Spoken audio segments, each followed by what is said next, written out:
Hello everyone, welcome back on the Virtues to Happiness series. Today's chapter 19 on freedom. Now that I am retired and I no longer have to deal with annoying managers, stale coffee, and pointless meetings, best of all, I can go travel the world, go on cruises, and play golf all day. This is an example of true freedom, right? Wrong. Then what is freedom anyway? Oftentimes people think that freedom is being able to do whatever you want, and whenever you want to do it. The problem with that notion is that if this were true, then there would be no freedom for any person in the context of living freely, because people would continually be in opposition with one another. There are many instances when this misconstrued notion of freedom contradicts logic.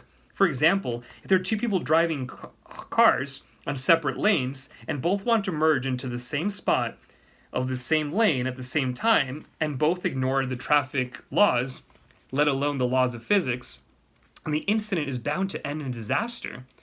Thus, it is illogical to say that freedom is being able to do whatever you want, because one is bound to be enslaved by the consequential contradictions and conflicts. People are usually selfish and oftentimes seek their own perceived good versus the good of their neighbor.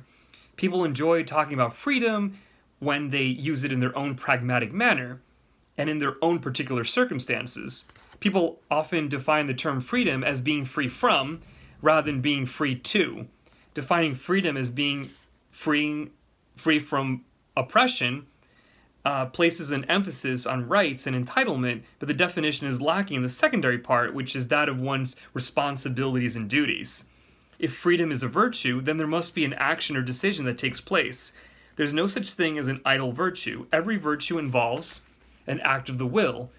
The virtue of freedom is not something passive, but active, and with greater freedom comes greater obligation to act on it. So if we have gone through what freedom is not, then what is freedom anyway? Freedom is simply the ability to do what is right.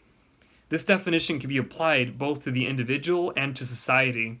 Freedom is not an abstract construction of the mind, but something that people should regard as a timeless universal truth.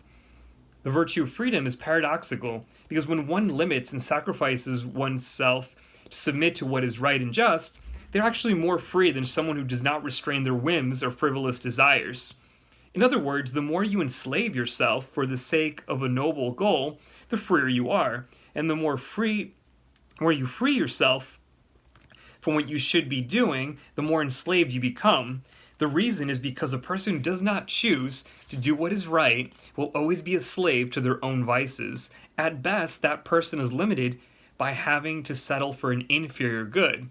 Therefore, in using the truest sense of the term, no one can take away your freedom.